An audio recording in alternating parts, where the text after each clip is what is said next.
suis professionnel en finance, je suis un entrepreneur.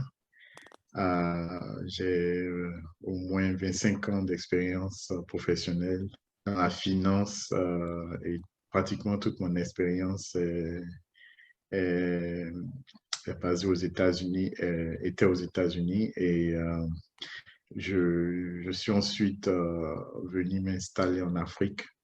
Euh, et actuellement, je suis basé au Sénégal, d'où je dirige ma société Sarenga Group, qui est un cabinet de conseil en financement. Euh, Avec Sarenga, nous essayons de- d'assister, d'accompagner les sociétés, quelle que soit leur maturité, dans la levée de fonds, dans la capitalisation et dans d'autres questions, euh, surtout dans les problèmes financiers. Chers amis, bonjour. À nouveau, c'est un plaisir de vous retrouver sur le rendez-vous du podcast Connexion. C'est un espace d'échange, de partage, de conversation enrichissante avec des hommes et des femmes au parcours inspirant. Ce sont des jeunes entrepreneurs, des jeunes professionnels que nous recevons et qui partagent avec vous leurs réussites, leurs échecs et des leçons de vie. Si vous venez de nous retrouver, je suis José Herbert Ahodode, agronome socio-économiste de formation, consultant formateur sur les chaînes de valeur agricole. Jeune leader du Bénin, je suis l'hôte du podcast Connexion. Prenez le rendez-vous avec nous désormais pour une nouvelle parution chaque semaine et pour ne rater aucun épisode, abonnez-vous, activez la cloche de notification. Pour les tout nouveaux, je vous donne accès gratuitement au e-book intitulé L'audace d'entreprendre, une jeunesse en action. C'est un ouvrage qui a fait le diagnostic du système entrepreneurial en Afrique, qui a posé des réflexions et qui a apporté des approches de solutions réalistes. Vous y retrouverez également le partage d'expériences d'une dizaine d'entrepreneurs en provenance de plusieurs pays en Afrique et au-delà. Le livre en version électronique est téléchargeable gratuitement sur mon blog joseahodode.com. Je mettrai les liens dans la barre de description. Et ce e-book a été préfacé par Ibrahima Théolam, qui est un entrepreneur consultant sénégalais. Le coach et formateur Marcelin Gandonou est également intervenu pour le test avant-propos. Autant vous dire que c'est un ouvrage essentiel à lire si vous êtes entrepreneur ou si vous êtes aspirant entrepreneur. Surtout, engagez-vous parce que c'est par votre engagement que vous pourrez contribuer au développement. Sans plus tarder, nous allons recevoir notre prochain invité et c'est tout de suite après ceci.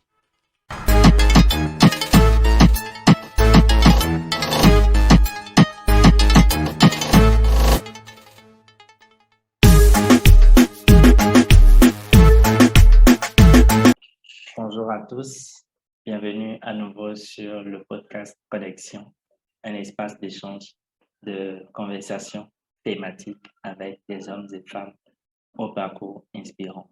Et comme à chaque épisode, aujourd'hui, j'ai le plaisir de recevoir notre invité. Il a nom Thierry Otonou. Thierry, bonjour. Bonjour José, comment ça va? Je me porte très bien et c'est la question que j'allais te poser et j'espère que tu te portes très bien aussi. Oui, très bien, merci. Alors, sur le podcast Connexion, on a des entretiens pour découvrir le parcours de nos invités, mais aussi sur le plan professionnel, les activités que les invités font au quotidien. Ils nous instruisent sur le sujet du jour. Donc, aujourd'hui, pour la thématique objet de ce podcast, nous allons nous intéresser au processus de levée de fonds pour les entreprises dans le contexte africain. Mais avant, tu vas bien vouloir te présenter pour ceux qui ne te connaissent pas et qui te découvriraient pour la première fois à travers ce podcast. Merci beaucoup, José. Je m'appelle Thierry Vaudouno. Je suis originaire du Bénin, mais j'ai vécu pratiquement toute ma vie en dehors du Bénin, y compris en Afrique de l'Ouest et aux États-Unis. Je suis professionnel en finance, je suis un entrepreneur. J'ai au moins 25 ans d'expérience professionnelle dans la finance et pratiquement toute mon expérience est basée aux États-Unis, était aux États-Unis et je suis ensuite venu m'installer en Afrique et actuellement je suis basé au Sénégal d'où je dirige ma société Sarenga Group qui est un cabinet de conseil en financement. Avec Sarenga, nous essayons de, d'assister, d'accompagner les sociétés, quelle que soit leur maturité, dans la levée de fonds, dans la capitalisation et dans d'autres questions, surtout dans les problèmes financiers. On les accompagne aussi dans les transactions, on assiste les investisseurs dans la due diligence.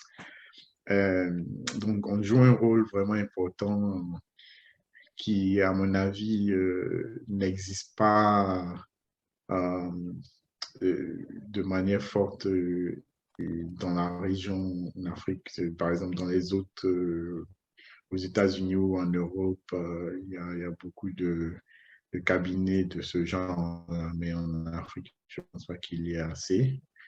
Je pense que les entrepreneurs ont besoin d'accompagnement pour pouvoir se renforcer financièrement et même avoir un simple conseil de comment gérer sa trésorerie. Je pense que c'est quelque chose C'est qui assez est très pertinent.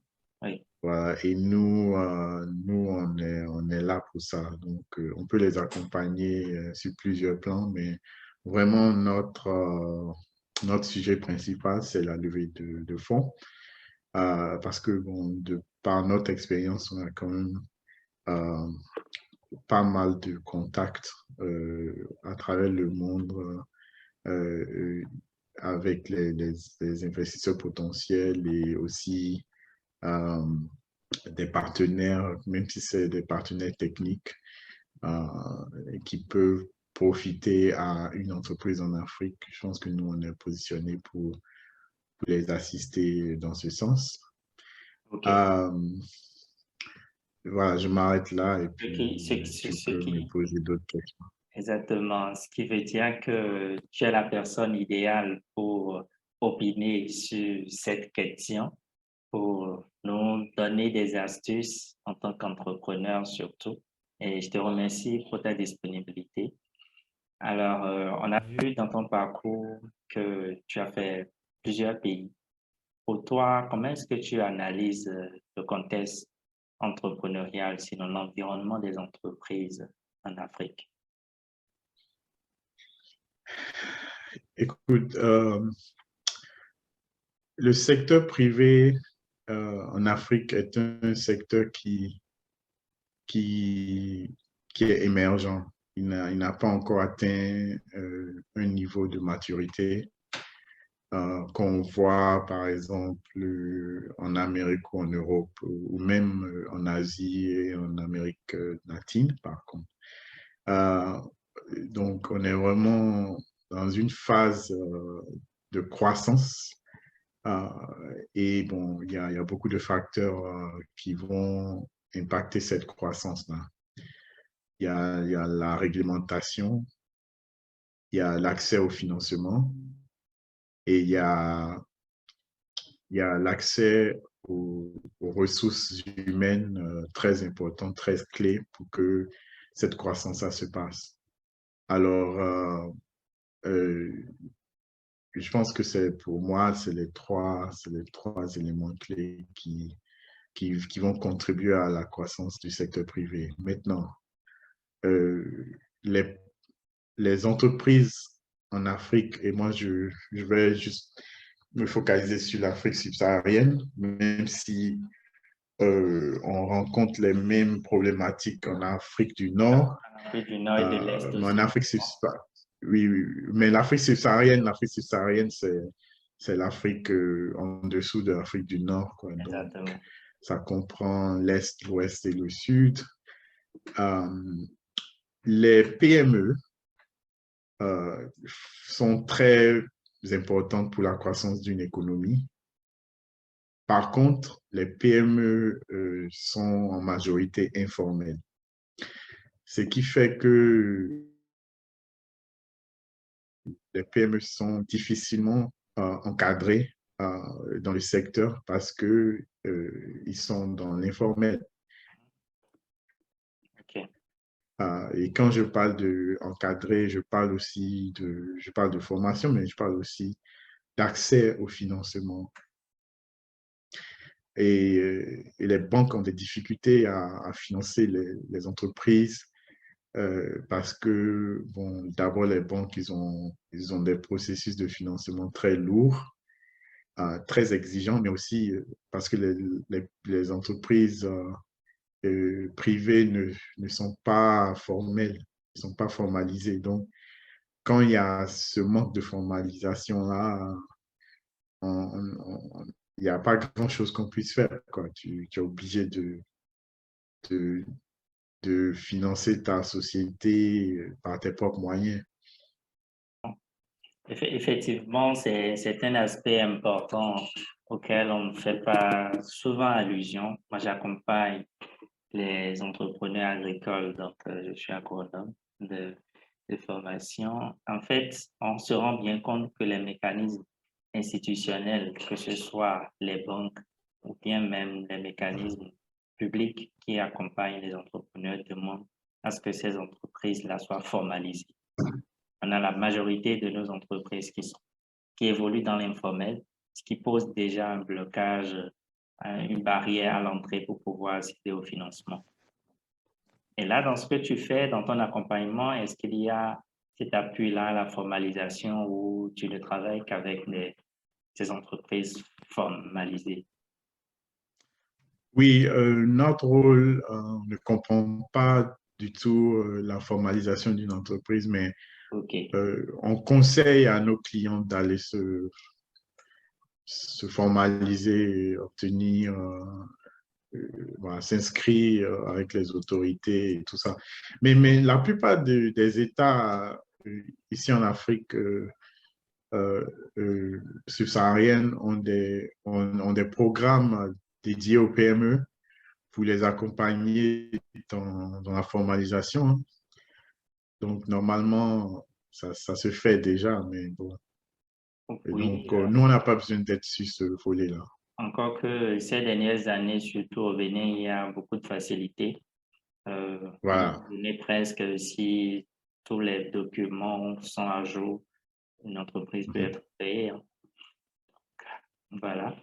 Alors, est-ce qu'il y a d'autres aspects liés à l'environnement des affaires que tu voudrais aborder à part cet aspect-là? Mais oui, bien sûr. Moi, je pense que il y a, par exemple, comme j'avais parlé du renforcement des ressources humaines, c'est important.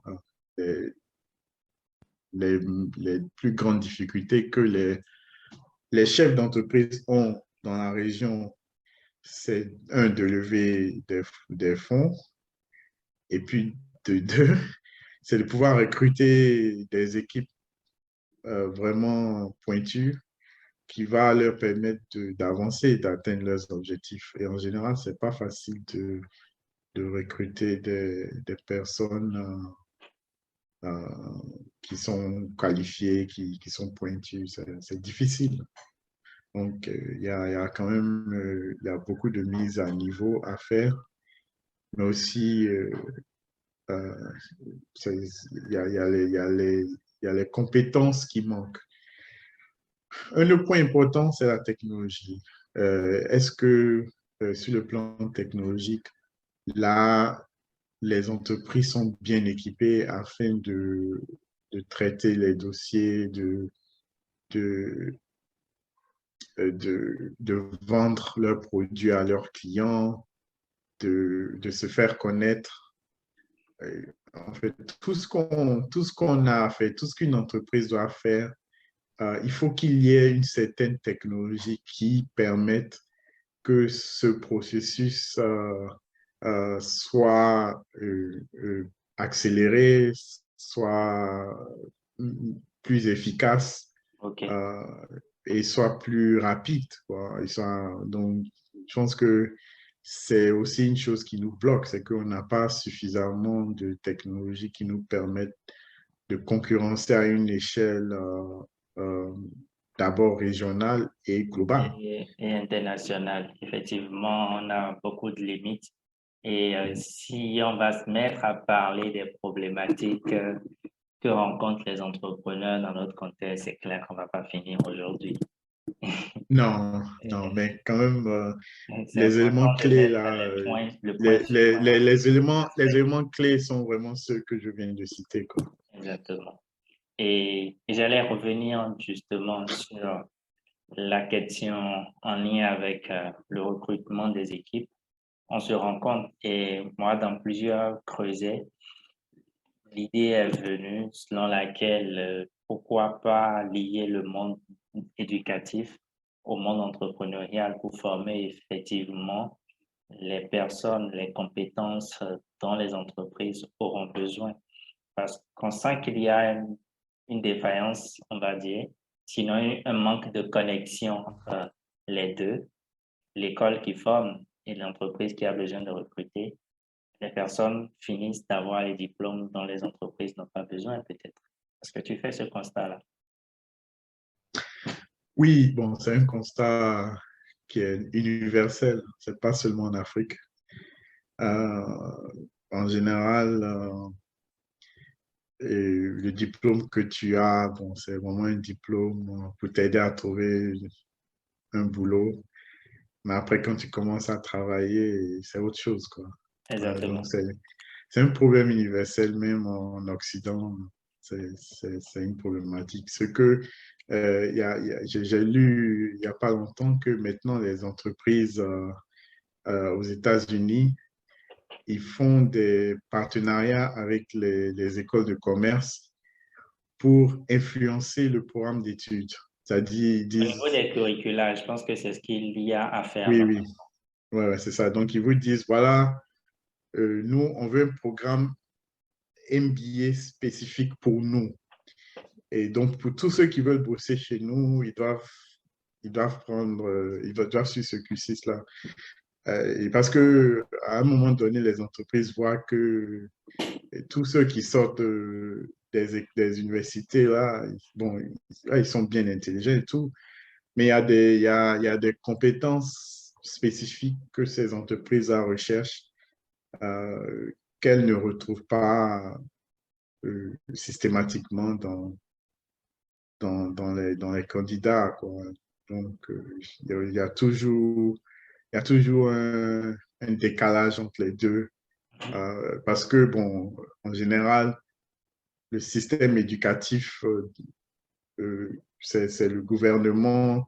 Peut-être que il y a aussi un besoin de se mettre à jour au niveau des compétences euh, ou bien du programme d'études OK. Oui, dans les universités, même effectivement. dans les collèges et les lycées. Donc ça, c'est le problème du gouvernement. Le privé Mais nous, n'interfère en pas fait, souvent dans ce cadre-là, c'est clair. oui, justement, donc il faut qu'il y ait un partenariat entre le gouvernement et les entreprises pour que les diplômes et les études euh, en fait, soient en phase avec les vrais besoins du métier, quoi. D'accord. Oui, on se rend compte parce que c'est une problématique, si elle n'est pas résolue, pose plus tard des obstacles à l'entreprise parce que l'entreprise se trouve dans l'obligation de déployer d'autres ressources pour former, pour mettre à Mhm. niveau. Et c'est pour ça que c'est important qu'on en parle. Merci beaucoup. Ouais. Un autre aspect qu'on va aborder, c'est la question du financement.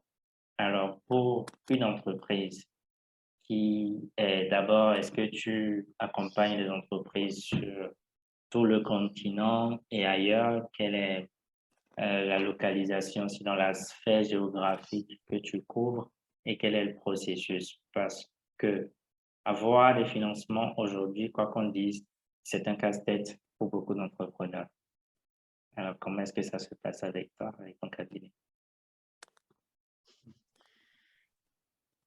On a des clients partout sur le continent et on a des clients en dehors du continent.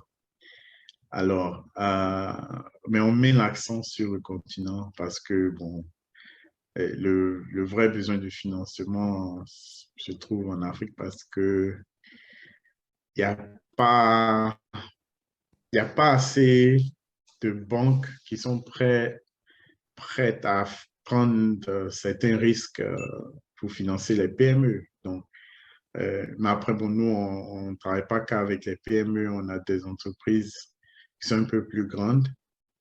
Euh, bon, aussi, on a des entreprises qui sont en phase de démarrage, donc il n'y a pas que les PME. Euh, Comment le financement se passe? Ça, c'est vraiment une question. Effectivement, c'est qu'on puisse comprendre parce que Oui, oui, oui, dans notre c'est monde, une il y a des entrepreneurs, question. c'est de savoir quelles sont les C'est étapes. ouais, exactement. Alors, d'abord, à toute, à une société, quelle que soit la maturité de la société, à un moment donné, aura besoin de financement. On est d'accord. Et il faut que l'entrepreneur, le chef d'entreprise, le gérant décide euh, en fait comment et quel type de financement cette société de quel type de financement cette société aura besoin et, et comment accéder à ce financement. Donc, il y a plusieurs manières d'accéder au financement. Soit les actionnaires de la société capitalisent la société et puis voilà, d'une manière ou d'une autre, la société est financée par ses propres actionnaires. Mhm. Il y a aussi l'accès au secteur bancaire, OK. Oui. bien au secteur financier, soit les microfinances. Maintenant, il y a des banques digitales. Il y a il y a les institutions financières internationales, il y a les banques commerciales. Donc, il y a plusieurs sources de financement. Il faut qu'en tant que chef d'entreprise, décider euh, de la source adéquate. OK, exactement. Et ça dépend de beaucoup de choses. Bon, je ne vais pas trop être technique dans cette conversation, mais euh, il y a aussi le bilan de la société, c'est-à-dire le bilan, les actifs et les passifs et les fonds propres peuvent être un facteur de décision de comment est-ce qu'une société se OK. finance. Par exemple, si la société a vraiment beaucoup de cash, euh, bon, ça peut être facile de se financer parce que il faut juste utiliser son propre cash, quoi. Ou bien la société peut appeler une banque et puis dire, ouais, mais tiens, nous on a du cash ici, on peut faire une garantie en cash pour obtenir un prêt de votre part, quelque chose comme ça. Et la banque va vous faire un prêt par rapport à un dépôt. Euh, Oui, il y donc a ça, des c'est montants possible. qu'il faut déposer, oui, à la banque. Voilà, c'est ça. Mhm. Et aussi, il y a appel à d'autres actionnaires, c'est-à-dire vous pouvez aller chercher des actionnaires pour investir, pour injecter du capital dans la société. Il y a aussi la levée de fonds par des investisseurs autres que les actionnaires, par exemple des fonds d'investissement ou bien des, des institutions financières de développement, comme par exemple la SFI, la Banque mondiale, Proparco, ils sont nombreux en Afrique, qui financent des entreprises, euh, quel que soit le secteur, et dans des conditions strictes, mais qui sont aussi intéressantes parce que les institutions euh, financières de développement ont quand même la possibilité de faire des prêts, des financements à des prix concessionnels. Donc, ça Peut-être des durées permet, plus longues, c'est bien ça? pour des durées plus longues, pour des taux d'intérêt qui sont plus abordables. OK. Et voilà, donc ça, c'est intéressant, mais ces institutions-là ne financent pas les entreprises en phase de démarrage. Oui, parce que ça, Elles sont, c'est l'élément que je voudrais aborder justement, parce que ouais. ces entreprises n'ont pas la possibilité d'aller demander, par exemple, un financement de Proparco à travers la FD ou de la SFI. Alors, quelle est la solution pour ces entreprises-là? Voilà, donc, justement, donc, on entre dans le sujet, quelles sont les conditions. Euh, voilà, donc, en fait, ça dépend de la maturité de la société. Il y a des sociétés qui sont en phase de démarrage et peuvent lever des fonds qu'avec des investisseurs qu'on appelle des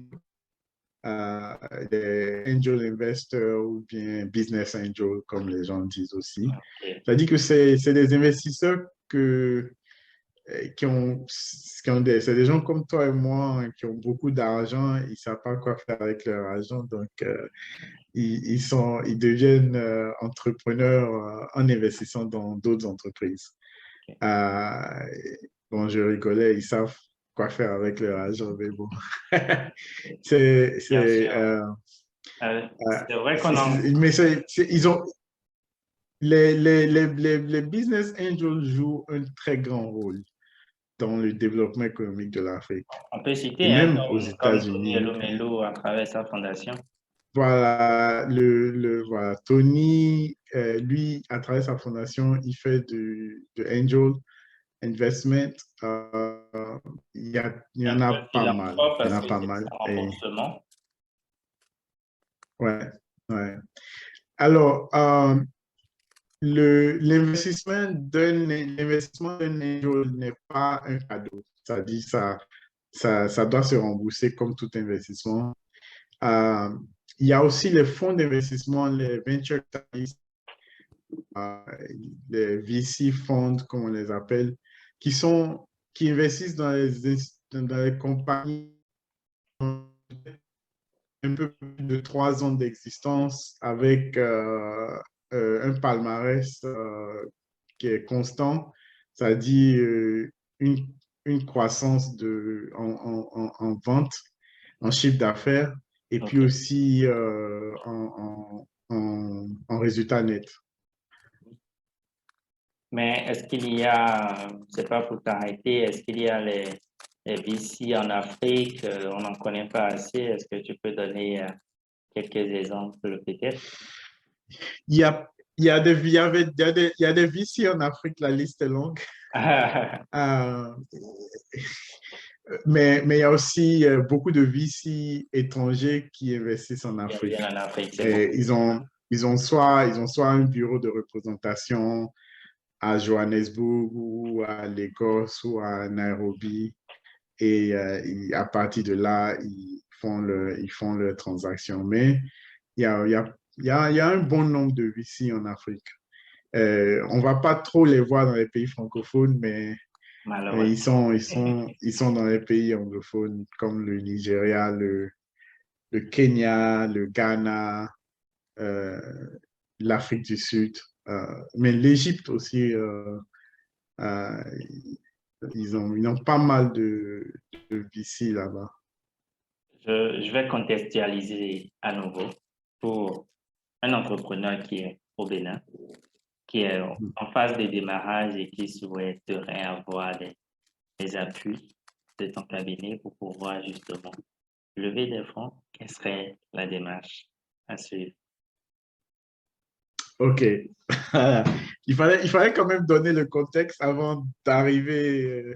Oui, bien En fait, sûr. c'est une sorte de conversation en entonnoir. C'est-à-dire, il fallait parler d'abord de la généralité et puis ensuite venir au Bénin. Bien sûr. Ça, c'est important. Pour une entreprise au Bénin qui cherche du financement, de un, d'abord, il faut qu'on se pose la question sur le nombre d'années d'existence de la société, parce que ça, c'est important. De deux, la performance financière de la société, la structure de gouvernance de la société et voilà. Donc, tout ça va déterminer comment impacter la facilité dans laquelle la société est en mesure de lever des fonds. Alors, au Bénin, il y a un secteur financier qui peut accompagner les entreprises. Il y a des microfinances. Il y a aussi, bon, il y a des fonds d'investissement qui sont prêts à intervenir au Bénin. D'ailleurs, moi, on m'en parle souvent, donc je sais que c'est possible de lever des fonds étrangers en étant une institution, en étant une société, une PME au Bénin. D'ailleurs, nous, on a fait une transaction d'investissement en 2021 au Bénin avec une société agroalimentaire qui a été financée par un investisseur étranger. OK, oui. Et il y a, je donnerai un exemple parce que ça, c'est patent, c'est connu. La société qui fabrique la pâte à tartiner Kounou, qui a reçu l'année dernière, je pense que 2021, l'appui de M&A Capital pour pouvoir justement euh, accroître l'investissement, notamment sur le volet des technologies, enfin, acquérir de nouveaux équipements qui vont permettre d'accroître la capacité de l'entreprise. Mais en fait, ça, c'est une entreprise typique qui a un certain niveau d'accroissement avant de, voilà, d'accepter, recevoir de nouveaux capitaux. Et ça veut dire que systématiquement, en phase de démarrage, il y a quand même des blocages. On n'a pas la possibilité d'espérer ou d'envisager un certain niveau d'investissement. Voilà, c'est bien ça, si je ne me trompe pas. Bon, oui, ça dit, la première des choses que je fais quand une société me contacte, c'est de demander quels sont les états financiers. Justement. Et puis après, on peut discuter. Parce que quand je regarde les états financiers d'une entreprise, je ne regarde pas que les états financiers de la dernière année. Je regarde, OK, je sur regarde plusieurs au moins exercices. deux ou trois, voilà, sur plusieurs exercices parce que ça me permet de voir s'il y a une certaine constance sur la performance de l'entreprise. À ce moment-là, je peux dire, de par la performance de l'entreprise, si la société aura des difficultés à lever des fonds ou pas. OK, d'accord. D'accord, donc effectivement, si une entreprise se veut viable sur la durée, il faut forcément tenir à jour voilà, la comptabilité et tout. Et ça revient à la problématique de formalisation qu'on avait au départ, parce que quand beaucoup d'entreprises ne sont pas formalisées, ils ne tiennent pas forcément à jour les exercices, la comptabilité et tout. Donc, à un moment, il y a des blocages s'ils veulent accéder à certains financements. Mhm. Exactement. Il n'y a pas que ça. Bon, vous pouvez avoir une très bonne performance financière et avoir des problèmes au niveau de la gouvernance. OK. Euh, donc, il y a aussi ça, ça dit, est-ce que la société est bien structurée? Est-ce que, par exemple, il y a le promoteur là qui contrôle tout dans la société, il y a pas d'adjoint DG, il n'y a pas de... les rôles ne sont pas séparés. Il n'y a pas de conseil d'administration. Enfin, il y a beaucoup d'éléments qui peuvent, même si la société fait beaucoup de, parce qu'il y a une forte demande pour son produit, pour ses services, et que la rentabilité est là, on sent que au niveau de l'organisation de l'entreprise, au niveau de la gouvernance, il y a vraiment un grand problème.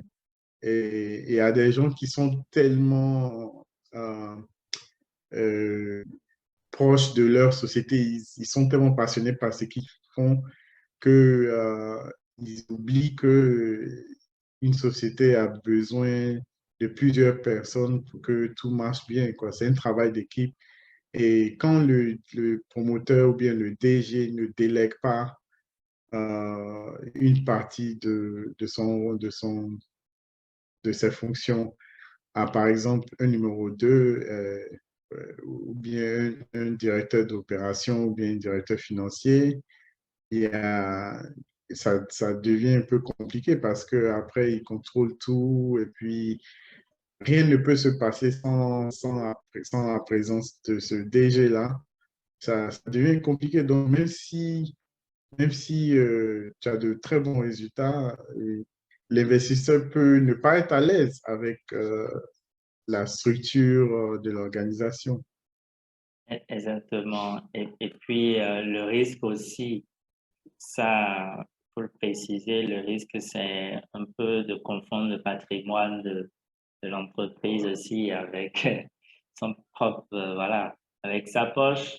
Et là, c'est clair que s'il y a des problèmes de gouvernance de cet ordre-là, aucun investisseur ne serait ravi de mettre ses sous aussi. Mhm. C'est un aspect important. Est-ce que, Oui, oui, oui. au-delà de ça, quels sont les éléments de blocage finalement pour nos entreprises d'accéder à des financements sur le plan peut-être africain, sinon Bon, international? au-delà de ça, bon, il faut quand même, euh, il y a des compromis.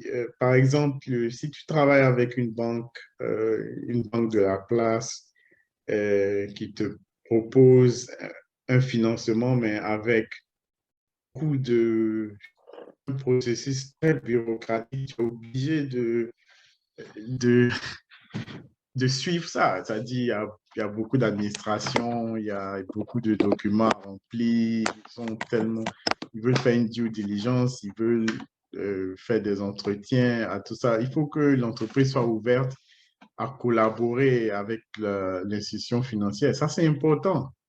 Et ça, c'est la cause de beaucoup de financements qui ne se déroulent pas bien. Et pas aussi.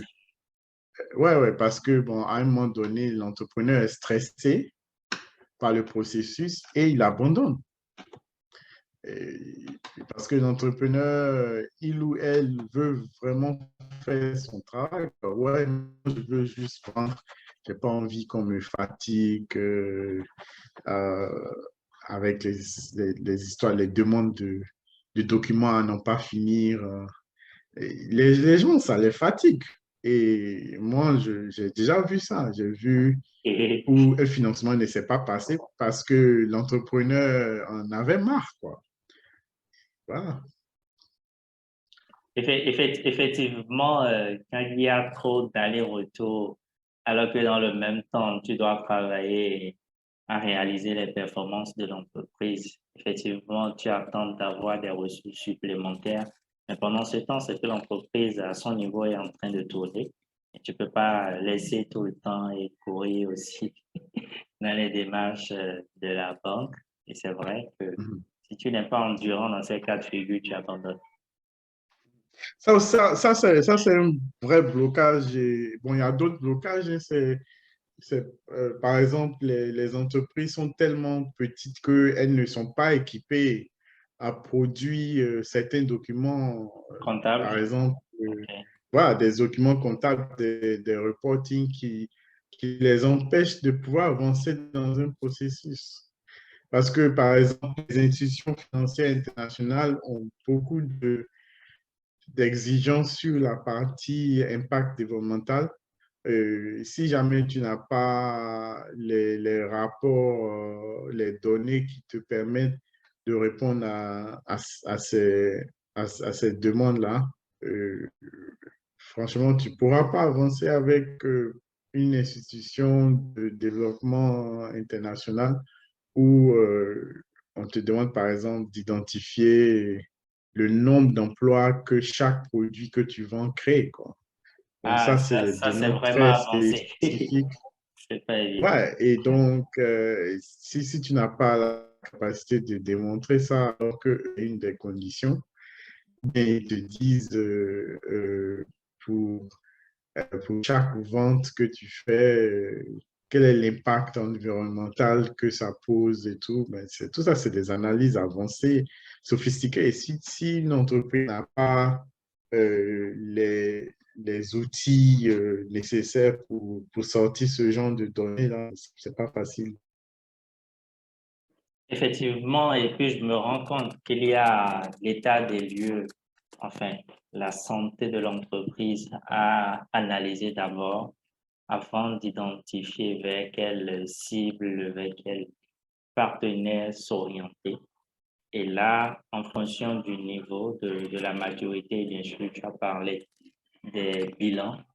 On peut savoir si ma demande, elle serait localisée enfin, au niveau micro ou si on atteint un certain niveau de maturité, on peut espérer miroiter un financement auprès de plus grands partenaires financiers, notamment les VC et autres, qui sont beaucoup plus exigeants selon ce que tu as dit.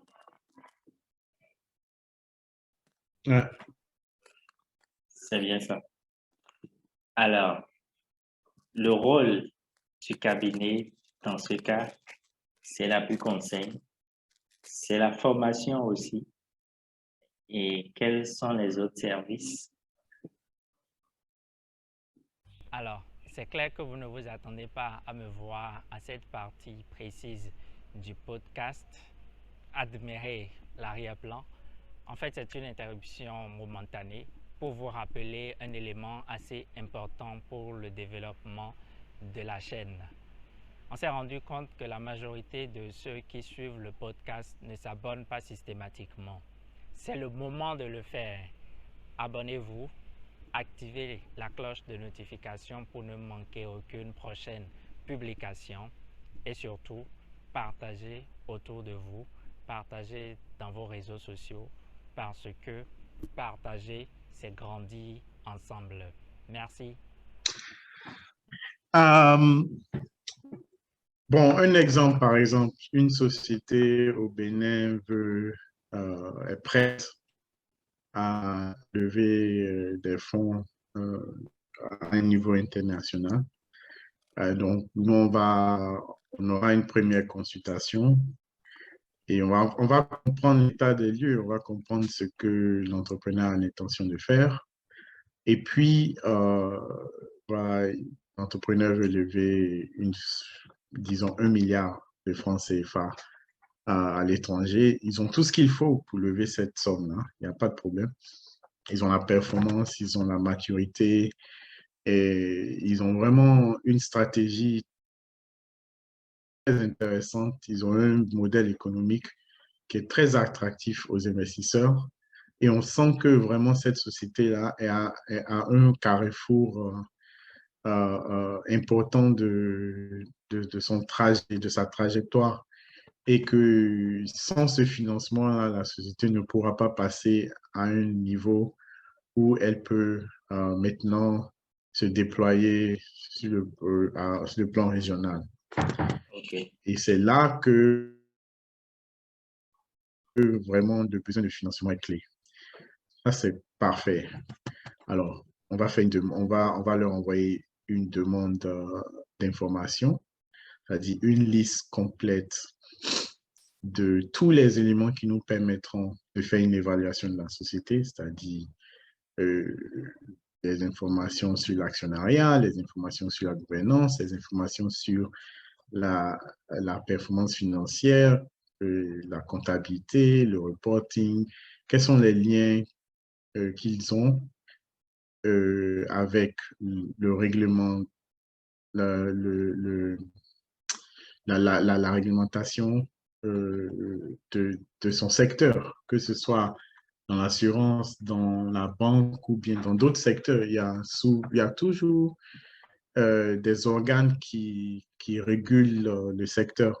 Donc, on cherche aussi à comprendre comment cette société-là est conforme aux lois Loi en vigueur dans en notre vigueur pays. dans le secteur. Voilà. Bon, si c'est une société minière, il y a sûrement des lois qui gouvernent les activités minières, etc. Donc, nous, on veut comprendre ça aussi. Et là, après avoir fait cette évaluation-là, on a quand même une idée de comment positionner la société devant les investisseurs. Ça nous permet aussi de comprendre à qui il faut aller vendre, à quel genre d'investisseurs il faut aller présenter ce dossier. OK?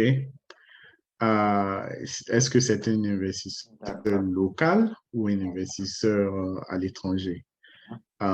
Est-ce que l'investissement va se faire en monnaie locale, en CFA, ou bien est-ce que l'investissement va se faire en euros ou en dollars? Bon, ça, c'est des conversations qu'on a avec le promoteur. Euh, il peut avoir des demandes que le promoteur fait, par exemple, oui, je suis en CFA, je fonctionne en CFA, mais je préfère qu'on me paye en euros. Bon, tout ça, bon, Parce c'est que quelque ça, chose. c'est des questions liées aux devises aussi. Et, Exactement, exactement. Et donc, tout ça, là, c'est des questions qu'on va aborder avec le promoteur dans les détails, quoi. Parce que nous, après, on veut aller présenter un dossier très, très vendable à un investisseur. Donc, nous, il faut qu'on prépare un dossier qui tienne la route et il faut qu'on représente l'investisseur, pardon, il faut qu'on représente l'entrepreneur de manière à ce que l'investisseur soit convaincu et veuille, veuille avancer sur le dossier. Voilà. Donc, on n'a aucun intérêt à présenter un document faible, un dossier faible à un investisseur. Ça n'arrange personne. oui, c'est clair. Et puis, ce serait une Voilà. perte de temps et de ressources éventuellement. Ouais.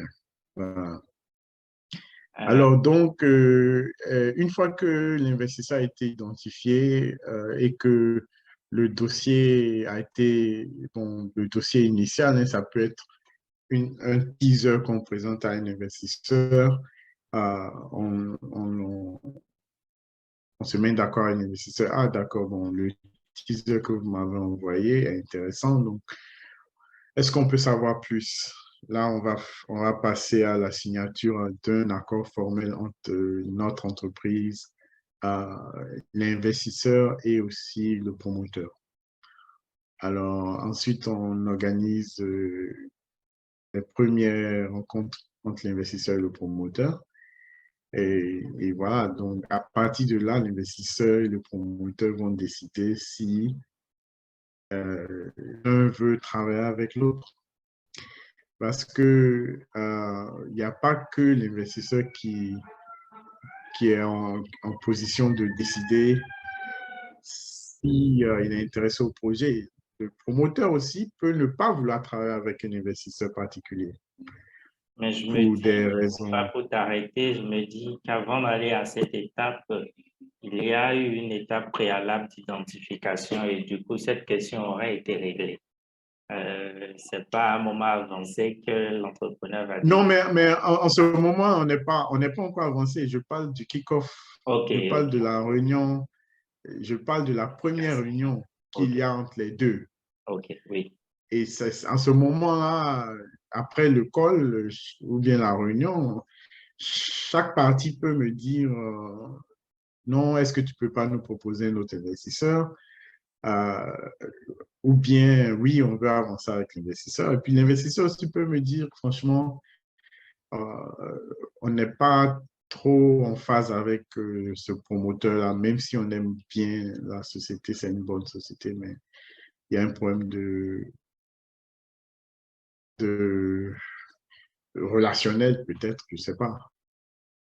Par contre, si tout va bien et que la première réunion se passe bien, la réunion d'introduction, euh, ben, on passe aux étapes suivantes, c'est-à-dire, là maintenant, on crée une data room. La data room, c'est bon, un environnement virtuel dans lequel tous les participants du projet ont accès aux documents pertinents du projet et OK. c'est virtuel, donc on commence à partager l'accès à la data room Et de, c'est de- mis à de toutes les jour, équipes. c'est mis à jour pour tout le monde aussi. Oui, voilà, la data room est mise à jour jusqu'à la fin du projet, jusqu'à ce qu'on signe le dernier document et puis après ça, on ferme la data room. OK, Et donc là, une fois que les investisseurs commencent à avoir accès aux informations que le promoteur fournit, euh, on commence déjà la due diligence et il y a une bonne partie de la due diligence qui est faite par nous en représentant le promoteur parce il y a des analyses financières que nous on fait pour bien représenter les projections et pour bien défendre euh, l'attractivité de la société euh, pour l'investisseur. d'accord, oui. Ça, c'est une étape assez importante, je pense, pour justement consolider le dossier avant Ouais, de créer aussi la confiance de l'investisseur. Ça, c'est important. Et ouais. surtout, c'est pas évident et c'est pour ça que l'entrepreneur a fait appel à vous en tant que cabinet. C'est pas évident que l'entrepreneur ou bien le staff de l'entreprise dispose des compétences pour préparer le dossier et tout. Donc, c'est le spécialiste qui a ce rôle-là.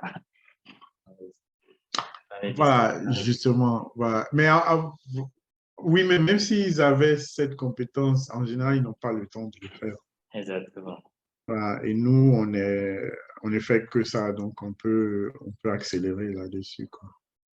Parce qu'en général, il n'y a pas quelqu'un qui m'a contacté pour me dire, ouais, on veut lever des fonds, mais c'est pas grave si ça vient l'année prochaine, on peut attendre, quoi.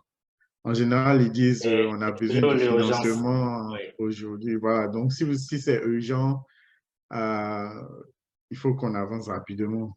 Mhm. Ouais, c'est clair. Ouais. Alors, on est en train de suivre un processus. Alors, jusque-là, l'entrepreneur n'a pas encore le financement. Voilà. Jusque-là, l'entrepreneur n'a pas encore le financement. Donc, on est en pleine due diligence. Exactement. Et la due diligence se passe. Il y a plein de questions. L'investisseur va poser 10 000 questions sur n'importe quoi. Soit c'est sur la stratégie de marketing, sur la stratégie de vente, sur les opérations de l'entreprise. Pourquoi est-ce que vous avez 10 employés au lieu de 15? Comment est-ce que vous comptez embaucher de nouvelles personnes parce que vous êtes sous-dimensionné? Les questions comme votre stratégie de marketing, là, on pense qu'elle est un peu faible.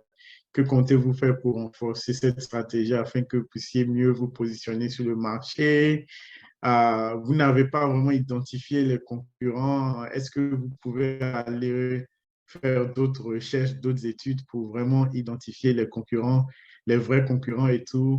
Une autre question peut être, par exemple, vous êtes en train de nous dire que dans 3 ou 4 ans, vous allez atteindre tel pourcentage de rentabilité.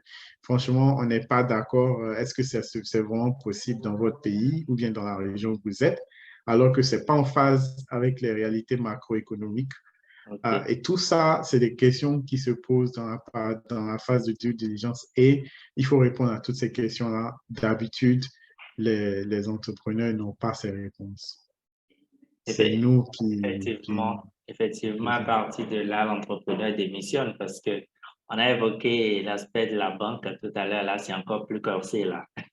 Ouais, ouais, ouais. Donc, et donc, voilà. Donc, et ça fait partie. Et puis, à la partie juridique, bon, Oui. il y a d'autres questions et tout. Donc, voilà. Donc, ça, on dit, bon, la phase de diligence a duré 4 semaines, 5 semaines, 6 semaines, voire même euh, 6 mois dans certains cas. Parce que toutes ces questions que l'investisseur pose pendant la phase de due diligence, euh, on essaie de les répondre pour les traiter, mais on a besoin d'éléments de la part des promoteurs. Et donc, si ils mettent 1 mois à répondre à chaque mail qu'on leur envoie, Ah on est oui, obligé d'attendre leur là réponse. allonge On le peut processus. pas. Oui.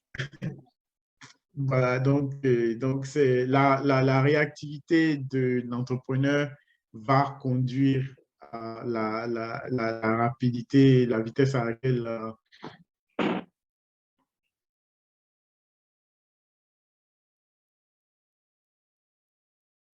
satisfait de toutes les réponses qu'on a données. Ensuite, on passe à la phase de rédaction de la convention d'investissement. C'est-à-dire, avant même ça, vu le succès de la phase de due diligence, on détermine le montage du financement. Voilà, donc le montage du financement qui est finalement décidé après la due diligence peut ne pas être celui qu'on envisageait au début du processus. Parce qu'après, c'est clair qu'il y a eu des Ouais, ajustements et tout voilà, pour pouvoir se voilà. conformer aux deux parties. Voilà, c'est ça. Voilà. Donc, ça dit si, par exemple, d'abord, l'investisseur disait, ouais, nous, on veut lever de la dette. Et après les ajustements, après la due diligence, après les négociations et tout, l'investisseur peut vouloir céder des parts de son capital afin que, pardon, l'entrepreneur peut vouloir céder des parts de son entreprise afin que l'investisseur entre en capital dans la société, en plus de faire une dette. Donc, ça, c'est un montage qui est possible, c'est-à-dire capitalisation plus dette au lieu de 100% de capitalisation, bien 100% dette. Donc, tout ça, ça se confirme après la due diligence, Et même si on envisageait un les autre deux montage. peuvent se faire avec le même partenaire financier Les ou deux la peuvent se faire avec capitalisation et puis le la dette même avec un partenaire autre acteur. financier. Voilà, les deux peuvent se faire avec le même partenaire financier comme ça peut se faire avec un différent. Donc, ça dit, après la due diligence, on détermine, OK, franchement, nous, on pense que vous devriez, on vous propose ce montage-là. Mais nous, on fait pas de l'equity. Donc, voilà, donc on prend le téléphone, on commence à appeler les investisseurs qui peuvent entrer en equity, quoi. Et puis, ça, Pour, c'est... pour Voilà. peut-être les profanes, qu'est-ce que ça veut dire, equity?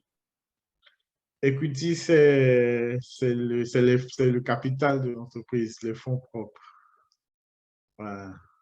Voilà. Donc, c'est le langage C'est du le monde langage financier. financier. Oui. C'est C'est justement pour mettre tout le monde dans Ouais. l'audience à l'aise. Mais oui, bien sûr, bien sûr, Oui, d'accord. je suis d'accord. Euh, le montage final va se décider vers la queue du projet, n'est-ce pas? Et oui, c'est clair. Et, voilà. Et juste après ça, on commence à rédiger la convention. Donc, voilà. Donc, maintenant, on fait appel aux conseillers juridiques qui vont faire leur travail. Les conseillers juridiques, euh, l'investisseur a son conseiller juridique, le promoteur a son conseiller juridique. Et puis, nous, on joue un rôle, en fait, d'intermédiaire. Donc, euh, ce qui se passe, bon, ça, c'est l'idéal, hein. Après, bon, il peut y avoir un seul conseiller juridique qui est venu, qui représente l'investisseur. Oui, parce Euh, que très souvent, voilà. dans l'organigramme des entreprises, Il y a souvent, pas il faut de... qu'elles atteignent un certain niveau avant de prendre un Voilà, conseil juridique. voilà, Autrement, il n'y en a pas. Du coup, exactement. ça veut dire que c'est au cabinet de jouer aussi ce rôle-là en son temps. Voilà, donc nous, on joue ce rôle-là de temps en temps. On peut faire appel avec à un conseiller juridique qui vient intervenir. Voilà, donc il y a plusieurs structures. Mais ce qui est sûr, c'est que on est dans la phase de la partie juridique, la convention de l'investissement se rédige. Et tout le montage qui a été, sur lequel on s'est mis d'accord est représenté textuellement dans la convention. Dans la Et convention. donc, la convention est prête. Chaque partie fait sa revue, discute à l'interne, revoit ça avec son conseil d'administration avant de faire un retour à l'autre partie. Alors, Et ça, c'est y compris les délais et tout, montant, délai de décaissement et tout ça. tous les détails, c'est-à-dire Et même le montant, la forme de remboursement, les délais, les différents points comme les clauses. euh, le nombre, la, l'échéance en fait, c'est-à-dire est-ce que l'investisseur doit sortir de l'actionnariat dans 3 ans ou dans 4 ans? Est-ce que l'investisseur aura un siège dans le conseil d'administration? Est-ce que euh, et quelles sont les conditions que l'entrepreneur doit remplir durant cet investissement-là? Pendant les 5 prochaines années, par exemple, il y a du reporting à faire. Et quelle est la fréquence de ce reporting-là? Est-ce que c'est chaque trimestre? Est-ce que c'est 2 fois par an ou bien 1 fois par an? Est-ce que l'investisseur doit, pardon, l'entrepreneur doit rencontrer l'investisseur en présentiel 1 fois par an pour discuter? Est-ce que cette réunion-là va se passer, etc. C'est tous les détails, quoi. Moi, je pense qu'il C'est faut vraiment rien dans les laisser détails sur la près. table. Ouais, il faut tout mettre dans le contrat. Et aussi, il faut aborder les éventualités négatives, comme par exemple, si jamais l'entreprise fait faillite, comment est-ce que l'investisseur va récupérer son investissement? Ok. Ah oui. Ah oui, ça c'est vrai que la prévision, Ouais, le type de prévision qu'on fait souvent, on ne pense pas à ça, mais c'est important ouais, dans un contrat. ouais. Un autre élément qui est important, c'est il faut discuter des aspects fiscaux, par exemple. Euh, quels sont, comment est-ce que l'investisseur va, va payer ses impôts sur les dividendes quoi, de son investissement, par exemple? D'accord. Et Ouais, c'est pareil pour l'entreprise aussi. Euh, ouais, Sinon, ce que j'allais te demander justement, c'est une entreprise qui, haute mesure, ne serait pas à jour vis-à-vis du fisc, est-ce que l'investisseur de son côté peut dire parce que ben, vous n'êtes pas à jour, je ne peux pas accorder un financement? Ouais, bon là, ça va. Donc, on a fini, disons qu'on a fini, on est en train de finir la convention. Oui, Et dans certaines clauses de la convention, l'investisseur peut imposer la mise à jour de tous les aspects fiscaux au niveau de l'entreprise. Et ça peut être une condition de signature ou bien ça peut être une condition de décaissement. Si ils se disent, OK, tout le monde est pressé à signer, voilà, on va signer, mais après la signature, nous, on ne va pas décaisser tant que vous n'avez pas envoyé les documents qui font preuve que vous êtes à jour dans vos taxes. ah oui. Donc, il y a une phase de préparatif au décaissement après la signature de la convention qui peut durer jusqu'à 1 an. Hein. Ça dépend de l'entreprise. S'ils ont rempli toutes les conditions de décaissement, il y a les conditions de décaissement qui s'imposent dans la convention. Donc, si vous voulez qu'on vous décaisse rapidement, Il faut dépêchez-vous rapidement de mettre à jour. remplir toutes les conditions. Voilà, c'est ça. Il y a souvent même les conditions de décaissement hein, sont tellement longues. Moi, j'ai vu des conditions de décaissement de 4 pages, 5 pages. Oh mince. Ouais. Mais en fait, on a parlé d'une question d'urgence. Ça veut dire que l'entreprise, idéalement, ne voudrait pas attendre 1 an avant de pouvoir rentrer en possession de ses ressources.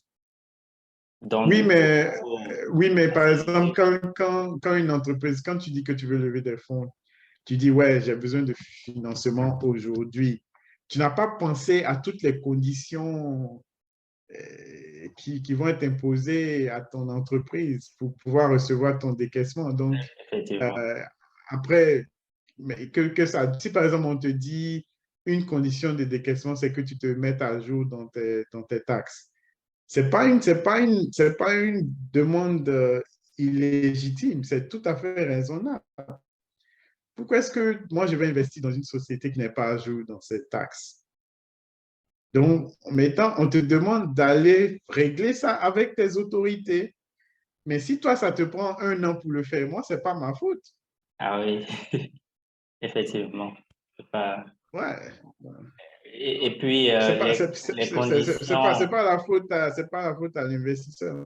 et je pense que les clauses contractuelles, les délais vont partir à partir du moment où le premier décaissement est fait. Donc, même si ça dure et que, entre-temps, c'était signé, il n'y a aucun engagement entre les deux parties. Ouais, bon, en fait, tout dépend de ça. Mais moi, ce que je conseille aux investisseurs de toujours faire, et ce que je conseille aussi aux entreprises de faire, c'est que, et voilà pourquoi nous, notre rôle est vraiment important, c'est vraiment dès le début du processus que tout le monde se mette d'accord sur toutes les conditions de signature et les conditions de décaissement dès le début. Comme ça, si l'entrepreneur, il a du travail à faire pendant tout ce processus-là, qui n'attend pas jusqu'à la fin pour pouvoir Afin, aller le faire. exactement. Voilà. Déjà être dans un mouvement de préparation, tout pour régulariser Mhm. les demandes. Merci beaucoup, Thierry. J'avais dit au départ, au début de la conversation, qu'on ne finirait pas d'aborder tous les aspects. Mine de rien, le temps passe.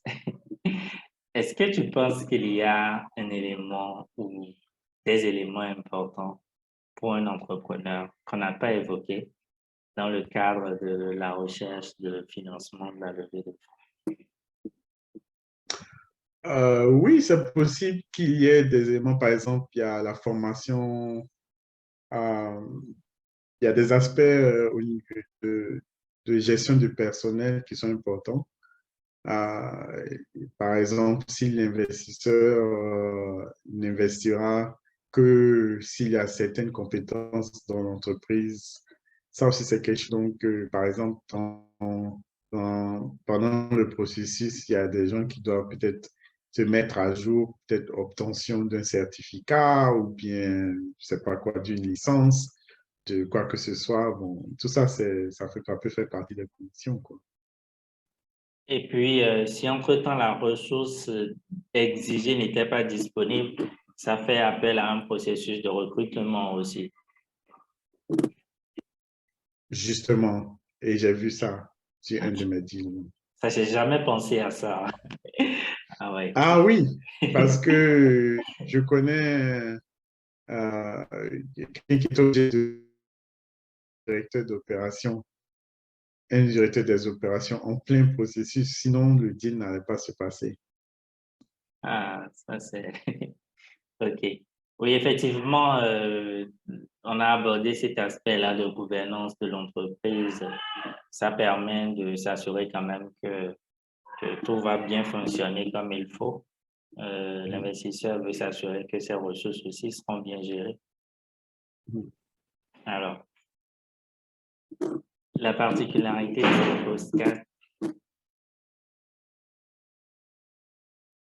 c'est bon. Tu m'entends? Je n'ai pas entendu la question.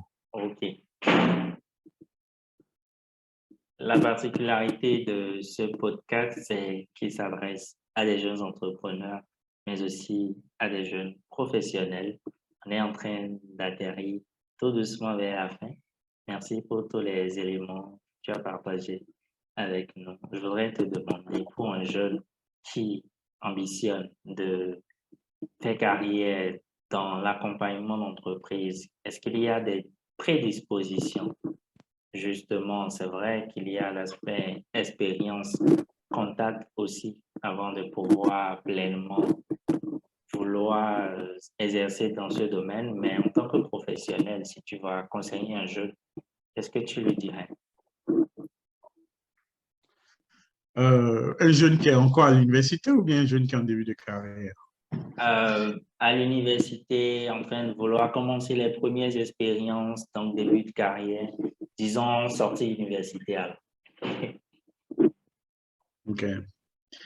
Ben, écoute, un jeune qui a déjà choisi sa carrière en finance ou en comptabilité ou bien en gestion d'entreprise, euh, qui veut poursuivre cette carrière-là que j'ai, euh, je pense que ce serait bien par exemple, si tu es en finance, d'intégrer une institution financière dès le début et puis commencer à un niveau d'analyste. Et puis ensuite, tu grimpes. Il faut OK. être patient. C'est un métier qui est très exigeant, très taxant, mais il faut être patient. Voilà. Je pense que si tu es vraiment convaincu que c'est ce que tu veux faire, c'est un métier qui est très, très taxant. Et il faut pas hésiter à demander des conseils aux gens. Et ce qui est important, il faut aussi se trouver un mentor qui va te suivre, à qui tu vas demander des conseils, il faut développer une relation à long terme avec un mentor. Ça va te permettre quelqu'un qui pourra te positionner aussi dans ta carrière. Cette personne peut t'aider à, par exemple, avoir accès à certaines personnes qui pourraient t'aider à avancer dans ta carrière. Le réseau. Voilà, il faut avoir un réseau, il faut développer ce réseau-là, il faut le nourrir. Euh, il ne suffit pas seulement de connaître les gens, mais il faut avoir des relations avec ces personnes-là, des relations professionnelles. Et, et ça n'a pas besoin d'être quelqu'un qui vit dans le même pays, ça peut être quelqu'un qui vit à l'étranger. Et Et voilà, donc il faut vraiment avoir des gens autour de toi qui te soutiennent jusqu'au bout. On ne réussit pas seul. Ah oui, ça c'est clair, c'est un élément assez important pour les jeunes qui nous suivent. C'est important de se trouver ce mentor-là selon son domaine, selon ses ambitions aussi, qui puisse être voilà, la main qui guide. Ouais. Est-ce qu'il y a un autre aspect? Ouais, non, ça va. Moi, je pense que ça va. Et si tu arrives à avoir un mentor ou deux, Mhm. ou bien un sponsor, le sponsor, c'est un peu plus qu'un mentor. C'est quelqu'un qui vraiment, qui t'appelle, qui te dit, écoute, je te conseille d'aller voir cette personne-là, le rencontrer. C'est quelqu'un qui s'investit dans ta carrière, quoi, qui va toujours vouloir te pousser. Le mentor est un peu différent. Le mentor te donne des conseils de temps en temps. Il te dit, OK, voilà, je te conseille de tourner à gauche au lieu à droite. Mais le sponsor, c'est quelqu'un qui, chaque fois, il pense à toi, il pense à te positionner partout, il va te défendre. euh, voilà, ça, il peut être un sponsor dans ton entreprise ou bien dans une autre entreprise, mais c'est quelqu'un qui est toujours en train de se battre pour ta carrière. Oui. Il te sponsorise, quoi. Parce qu'en fait, ce à quoi je pense là tout de suite, la relation avec le mentor, c'est quelqu'un qui, c'est toi qui fais la démarche de dire, ah, j'ai telle situation et tout, et il te conseille. C'est la différence avec le sponsor qui lui-même peut se mettre dans la position de te guider sans que tu ne sois forcément demandeur de, enfin, sur tous les aspects. Exactement. C'est-à-dire, il est toujours en train de penser à comment est-ce qu'il va te positionner jusqu'au bout. Un sponsor peut t'aider pendant 20 ans et finalement, tu te retrouves À un niveau, au sommet d'une entreprise parce que ton ouais, sponsor a su te positionner comme ça. ok. Ah oui, ça c'est important. Ouais. Et je reçois beaucoup de profils des entrepreneurs, des jeunes professionnels, des consultants aussi. On a souvent des discussions enrichissantes comme celle que nous venons d'avoir avec toi. Merci pour ta disponibilité.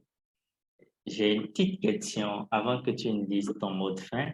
Est-ce que dans le contrat qui te lie en tant qu'entreprise consulting à l'entrepreneur qui a levé des fonds, est-ce qu'il y a le suivi du process de remboursement jusqu'à quand s'arrête la relation avec l'entreprise? Oui, il y a la possibilité. Notre contrat en général se limite à la clôture du projet, c'est-à-dire quand l'investisseur reçoit son investissement, OK. bah, l'entreprise Jusqu'à reçoit la dernière son échéance. financement. Voilà. Non, non, non. Dès que le décaissement se fait, nous, on a fini notre mission. OK. Voilà. Mais on peut signer une autre convention avec l'entreprise s'il y a besoin de suivi, quoi. Mais après, voilà. Mais en général, euh, ça, on ne le fait pas, mais on peut le faire à la demande de l'entreprise. D'accord. Alors Thierry, quel serait ton mot de la fin pour conclure cet entretien? Je te remercie beaucoup de m'avoir invité pour discuter de ce sujet qui est très important, très pertinent dans la vie des entreprises en Afrique. Euh, Obtenir un financement n'est pas une chose facile. Et donc, nous sommes très contents de pouvoir partager avec les uns et les autres notre expérience, notre petite expérience. Mais au-delà de ça, j'encourage beaucoup les entrepreneurs en général, surtout dans les pays francophones, à être curieux, à apprendre un peu l'anglais et pour pouvoir vraiment discuter avec les partenaires étrangers qui ne sont pas francophones. Il y a beaucoup à gagner en parlant un peu l'anglais. Ça va vous former. Ça va vous permettre d'avoir accès à certaines personnes que normalement vous n'auriez pas accès si vous étiez limité au français. J'encourage aussi les entreprises qui sont dans l'informel à se formaliser parce que à ce, je pense que c'est un débat qui n'est plus, c'est un sujet qui n'est plus débattable, quoi. Il faut aller se formaliser. Et je pense que ça ne fera que du bien. Les gens ont peur de payer les taxes et tout, mais il y a plusieurs formes d'entreprises. Il faut se renseigner. Il y a des entreprises, par exemple, qui ne sont pas imposables, à moins d'avoir un bénéfice. OK. Et donc, et voilà, et quand tu as un bénéfice, pourquoi ne pas payer tes taxes? C'est important de payer les impôts quand tu as un bénéfice parce que bon, ta société profite aussi des biens que l'État a mis en place. Donc, je ne vais pas entrer dans ces débats-là. Mais Ah, ah tout oui, ce qui est sûr, c'est que parce qu'en fait, ce qui fait que les gens n'ont pas cette appétence forcément à les payer, c'est à contrario ailleurs en Europe ou aux États-Unis où tu connais, c'est que le contribuable qui paie sans véritablement ce que l'argent fait. Mais c'est pas forcément l'objet de cette conversation. voilà, justement, ça c'est notre débat. En tout cas, deux choses. Apprenez l'anglais et puis formalisez-vous. Merci, on retiendra. L'anglais, c'est important.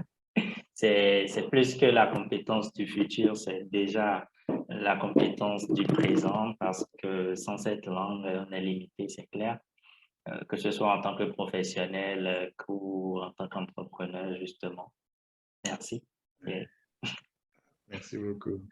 on va demander à tous ceux qui vont nous suivre de te contacter éventuellement s'il y a des questions. Tu es disponible via LinkedIn et si tu as un autre canal que tu souhaiterais communiquer.